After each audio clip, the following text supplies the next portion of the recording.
Hello साथियों, भारतीय नागरिक सुरक्षा संहिता 2023 में आज हम पढ़ रहे हैं धारा 44 BNSS 2023 की धारा 44 जो कि CRPC की धारा 47 के समरूप है। उस स्थान की तलाशी जिसमें ऐसा व्यक्ति प्रविष्ट हुआ है जिसकी गिरफ्तारी की जानी है। इस धारा के उपबंध गिरफ्तारी करने वाले उस व्यक्ति या पुलिस अधिकारी को उस स्थान की तलाशी लेने के लिए सशक्त करते हैं जिसमें वह व्यक्ति प्रविष्ट हुआ है, जिसकी गिरफ्तारी की जानी है। जिस स्थान की तलाशी लेनी है उस स्थान में प्रवेश करने के पूर्व समानता प्रवेश की मांग की जानी चाहिए। मतलब क्या है कि अगर दरवाजा बंद है तो उसमें प्रवेश करने की मांग की जानी चाहिए, क्योंकि ऐसा करने के पूर्व किवाड़ आदि तोड़कर मकान के भीतर प्रवेश करना वैध नहीं है। तो सबसे पहले क्या कहा गया है कि आप पहले मांग करें कि हमको तलाशी लेनी है, इसके अंदर वह व्यक्ति घुसा है जिसको अरेस्ट करना है। फिर अगर उनके द्वारा आपकी मांग ठुकराई जाती है, आपको अनुमति नहीं दे रहे, तो उस स्थिति में आप किवाड़ तोड़ के भी घुस सकते हैं, अंदर खिड़की किवाड़ तोड़ के भी घर के अंदर प्रवेश कर सकते हैं। परंतु यदि मकान खुला है तो यह आवश्यक नहीं कि मकान के भीतर प्रवेश करने के पूर्व उसके मालिक या भारसाधक व्यक्ति से प्रवेश की अनुमति मांगी जाए। अगर मकान खुला है तो उस स्थिति में आपको किसी से पूछने की, मांग करने की कोई आवश्यकता नहीं है। आपको पता है कि इसके अंदर ऐसा व्यक्ति है जिसको अरेस्ट करना है, तो आप सीधे जाकर के उसको अरेस्ट कर सकते हैं। तो धारा 44 का पढ़ेंगे उपखंड 1।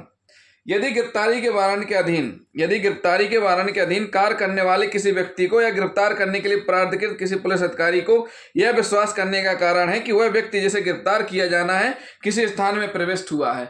मतलब जो भी सशक्त है गिरफ्तार करने के लिए, या कोई पुलिस अधिकारी या कोई अन्य व्यक्ति जो उस वारंट के निष्पादन के लिए सशक्त है, जिसको गिरफ्तार किया जाना है, और वह व्यक्ति ऐसी जगह प्रविष्ट हुआ है और उनको पूरा पता है कि इस जगह पर प्रविष्ट हुआ है, तो उस स्थान में तलाशी ले सकते हैं। उस स्थान का भारसाधक कोई भी व्यक्ति पूर्वोक्त रूप से कार्य करने वाले व्यक्ति द्वारा या ऐसे पुलिस अधिकारी द्वारा मांग किए जाने पर उसमें उसे अबाध प्रवेश करने देगा, उसके अंदर तलाशी लेने की सब उचित सुविधाएं देगा। मांग करने पर पुलिस अधिकारी के कि हमको आपके घर की तलाशी लेनी है तो तलाशी लेने देगा और सभी प्रकार की सुविधाएं प्रदान करेगा, किसी प्रकार की बाधा नहीं उत्पन्न करेगा।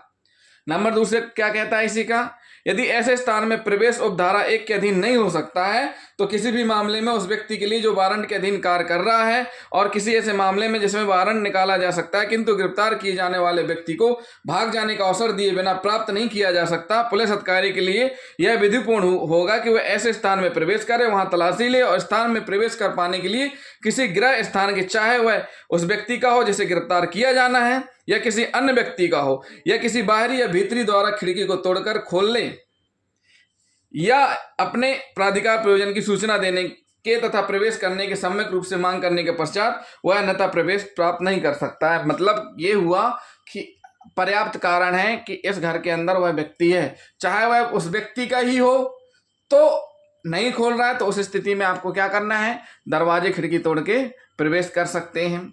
दूसरे का घर है, आरोपी घुसा है तो भी आप कर सकते हैं, किसी और थर्ड का है, रिश्तेदार का, तो भी ये चीज लागू होगी, कर सकते हैं।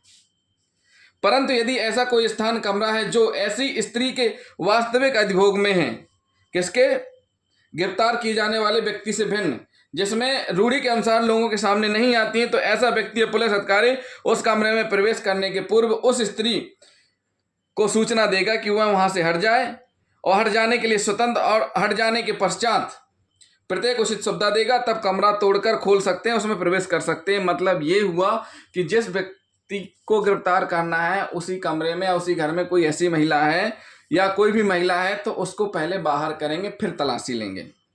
तीसरा, कोई पुलिस अधिकारी या गिरफ्तारी करने के लिए प्राधिकृत अन्य व्यक्ति किसी गृह स्थान का कोई बाहरी या भीतरी द्वार खिड़की अपने को या किसी अन्य व्यक्ति को जो गिरफ्तार करने के प्रयोजन से है विधिपूर्ण प्रवेश करने के पश्चात वहां निरुद्ध मुक्त करने के लिए तोड़कर खोल सकता है, मुक्त कर सकता है, तोड़ सकता है खिड़की को, दरवाजे को, उस व्यक्ति को जो निरुद्ध है उसको मुक्त कराने के लिए।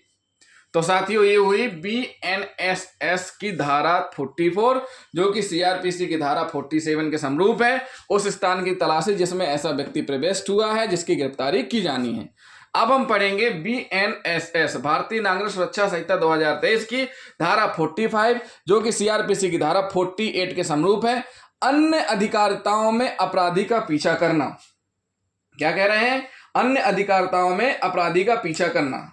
पुलिस अधिकारी ऐसे किसी व्यक्ति को जिसे गिरफ्तार करने के लिए वह प्राधिकृत है, वारंट के बिना गिरफ्तार करने के प्रयोजन से भारत के किसी स्थान में उस व्यक्ति का पीछा कर सकते हैं।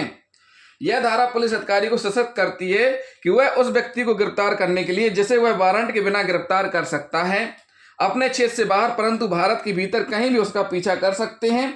इस उपबंध का अर्थ यह हुआ कि पुलिस अधिकारी की यह शक्ति केवल भारत की सीमा के भीतर उपलब्ध है, वह भारत से बाहर किसी अन्य राष्ट्र की सीमा में इस हेतु प्रवेश नहीं कर सकता है। मतलब ये हुआ कि पुलिस अधिकारी को अगर किसी व्यक्ति को अरेस्ट करना है वारंट के बिना या उसने ऐसा अपराध किया है गंभीर संज्ञेय अपराध, तो उसका पीछा कहीं पर भी कर सकते, ऑल इंडिया में जहां जहां वो भागेगा वहां तक उसका पीछा कर सकते हैं। ये धारा बताती है 45 और सीआरपीसी की धारा 48 के समरूप है, जो अन्य अधिकारिताओं में अपराधी का पीछा करना। अब हम पढ़ेंगे भारतीय नागरिक सुरक्षा संहिता 2023 की धारा 46, जो कि सीआरपीसी की धारा 49 के समरूप है। अनावश्यक अवरोध न करना। क्या है? अनावश्यक अवरोध न करना। गिरफ्तार किए गए व्यक्ति को उसके अधिक अवरुद्ध न किया जाएगा जितना उसको निकल भागने से रोकने के लिए आवश्यक है। मतलब जितना उसको निकल भागने के लिए आवश्यक है गिरफ्तार वाले व्यक्ति को। इस धारा के अनुसार गिरफ्तार किया गया व्यक्ति अनावश्यक रूप से उतना अधिक अवरुद्ध न किया जाए जितना उसको निकल भागने से रोकने के लिए आवश्यक है। यदि उसे अनावश्यक अवरोध किया गया है तो गिरफ्तारी करने वाले प्राधिकारी पुलिस अधिकारी को पुलिस अधिनियम 1870 की धारा 29 के अनुसार दंडित भी किया जा सकता है। कैदी की अवरक्षा के लिए उत्तरदायी अधिकारी को प्रत्येक कैदी के मामले में अलग अलग विचार करके यह सुनिश्चित करना चाहिए कि क्या कैदी ऐसे व्यक्ति है जिसकी परिस्थितियां या जिसके सामान्य, क्या कह रहे हैं, कैदी ऐसा व्यक्ति है जिसकी परिस्थितियां और जिसके सामान्य आचरण, व्यवहार और चरित्र को ध्यान में रखते हुए माना जा सकता है कि वह भागने का प्रयत्न करेगा या हिंसात्मक रूप धारण करेगा, शांति भंग करेगा। इसी मूल सिद्धांत को ध्यान में रखकर और इसी के अनुसार यह सुनिश्चित किया जाना चाहिए कि कैदी पर किस प्रकार का अवरोध लगाया जाए। कैदी को हथकड़ी पहनाने के पूर्व इन्हीं पहलुओं पर ध्यान दिया जाना चाहिए और ऐसे करने के पूर्व तथा उसके पैरों में बेड़ी लगाने के पूर्व इन्हीं पहलुओं को ध्यान में रखकर न्यायालय की अनुमति लेनी चाहिए। किसी व्यक्ति को इतना भी अनावश्यक अवरोध नहीं करना है कि उसके पैरों में भी बेड़ी लगा दो, हाथों में भी लगा दो, जबकि उसकी स्थिति इस प्रकार की नहीं है कि वह भागेगा। तो ऐसी कोई स्थिति बनती है तो न्यायालय से परमिशन लेना जरूरी है। ये बोलती है अनावश्यक अवरोध ना करना। किसको अनावश्यक अवरोध ना करना? जिसको पुलिस ने गिरफ्तार किया उसको अनावश्यक अवरोध ना करना। जितना आवश्यक है उतने बल का ही प्रयोग किया जाना चाहिए। अब हम पढ़ेंगे भारतीय नागरिक सुरक्षा 2023 की धारा 47, जो कि सीआरपीसी की धारा 50 के समरूप है। बहुत महत्वपूर्ण धारा है। गिरफ्तार किए गए व्यक्ति को गिरफ्तारी के आधारों और जमानत के अधिकार की सूचना दिया जाना। क्या कहती है धारा? कि जिसको गिरफ्तार किया गया है उसको गिरफ्तारी के आधार और जमानत के अधिकार की सूचना देना। संविधान के अनुच्छेद 22 22 सब क्लॉज 1 द्वारा गिरफ्तार किए गए व्यक्तियों को गिरफ्तारी के कारणों से यथाशीघ्र अवगत होने का मूल अधिकार प्रदान किया गया है। संहिता की यह धारा संविधान के इसी उपबंध के अनुरूप गिरफ्तार किए गए व्यक्ति को गिरफ्तारी के आधारों और जमानत के अधिकार की इत्तला दी जाने की व्यवस्था करती है। क्या करती है? इत्तला दी जाने की व्यवस्था करती है।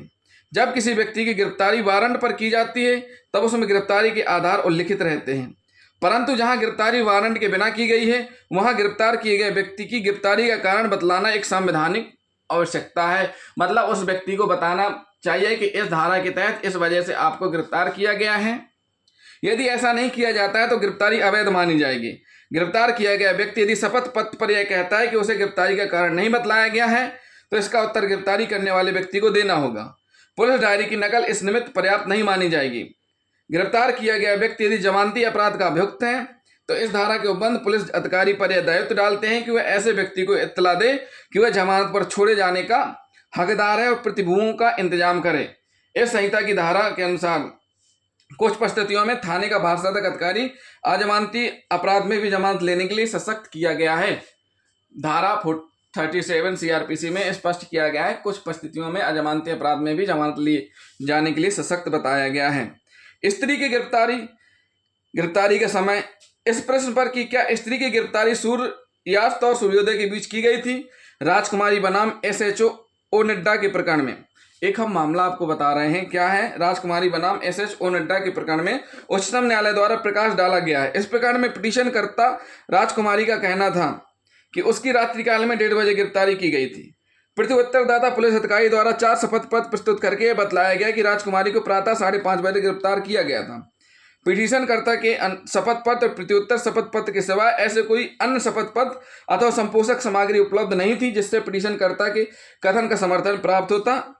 इन परस्पर विरोधी शपथ पत्रों के दृष्टिकोण से और यह भी पिटीशनकर्ता की ओर से कि किसी अन्य स्वतंत्र अथवा संपोषक सामग्री का फाइल न किया जाना यह अब निर्धारित किया जाना संभव नहीं बना सकता कि पिटीशनकर्ता को रात्रिकाल में 1:30 बजे गिरफ्तार किया गया था अथवा यह प्रत्युत्तरदाता का कथन सच नहीं था।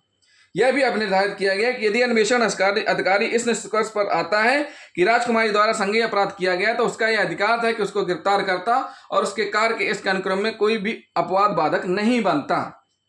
तो साथियों, जब भी किसी व्यक्ति को गिरफ्तार किया जाएगा तो गिरफ्तार किए गए व्यक्ति को गिरफ्तार के आधारों से अवगत कराया जाएगा, क्यों उसको गिरफ्तार किया गया है और उसको जमानत मिल सकती कि नहीं मिल सकती, क्या परिस्थितियां रहेंगी, तो वो भी सारी की सारी चीजें बताएंगे। ये आर्टिकल 21 का सब क्लॉज 1 संविधान का आर्टिकल 22 सब क्लॉज 1 ये अधिकार प्रदान करता है। तो ये हुई भारतीय नागरिक सुरक्षा संहिता 2023 की धारा 44, 45, 46, 47। अगली धारा में हम आपको बताएंगे इसी के संबंध में, यानी कि गिरफ्तारी से रिलेटेड ही पढ़ेंगे। गिरफ्तार करने वाले व्यक्ति की गिरफ्तारी आदि के बारे में नामित व्यक्ति को जानकारी देने की बाध्यता, ये हम आपको अगले वीडियो में बताएंगे। तो जिन साथियों ने अभी तक हमारा चैनल सब्सक्राइब नहीं किया है, हमारे चैनल को सब्सक्राइब कर लें और वीडियो को अधिक से अधिक शेयर करें, लाइक करें, कमेंट भी करते जाएं। थैंक यू दोस्तों।